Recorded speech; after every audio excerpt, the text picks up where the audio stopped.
রোজ কাজে যান কারণ আপনি বিশ্বাস করেন কাজের বদলে আপনি টাকা পাবেন। জানেন, একটা ভুল বিশ্বাস যত বেশি দিন আপনার সাবকনশিয়াস মাইন্ডে থাকবে সেটা বদলানো ততই কঠিন হয়ে যায়।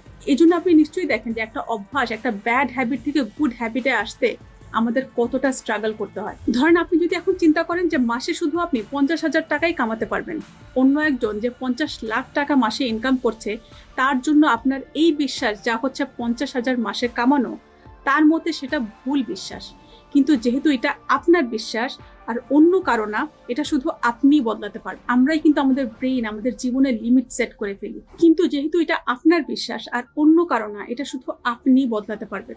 আপনি নিশ্চয়ই এতক্ষণে বুঝে গিয়েছেন যে আমাদের সঠিক বিশ্বাস থাকাটাও কতটা জরুরি আমাদের জীবনের গ্রোথের জন্য।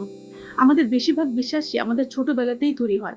তাই যদি আমরা নিজেরা ইনিশিয়েটিভ নিয়ে আমাদের ভুল বিশ্বাসগুলোকে সেলফ ইমপ্রুভমেন্টের মাধ্যমে না বদলাই, তাহলে সেটা আমাদের সারা জীবনের উন্নতির রাস্তায় কাঁটা হয়ে দাঁড়াবে।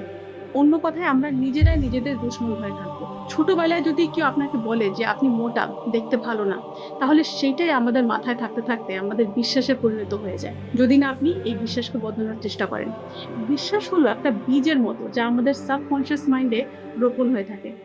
যতদিন আমরা কোনো বিশ্বাসকে আমাদের এই সাবকনশিয়াস মাইন্ডে রাখবো, ততই আমাদের এই বিশ্বাস আরো শক্ত হতে থাকবে।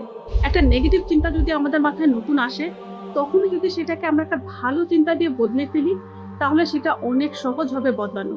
সেই নেগেটিভ চিন্তাটা যদি আমরা বছরের পর বছর মনে ধরে রাখি, তাহলে সেটা বদলানো অনেক কঠিন হয়ে যায়।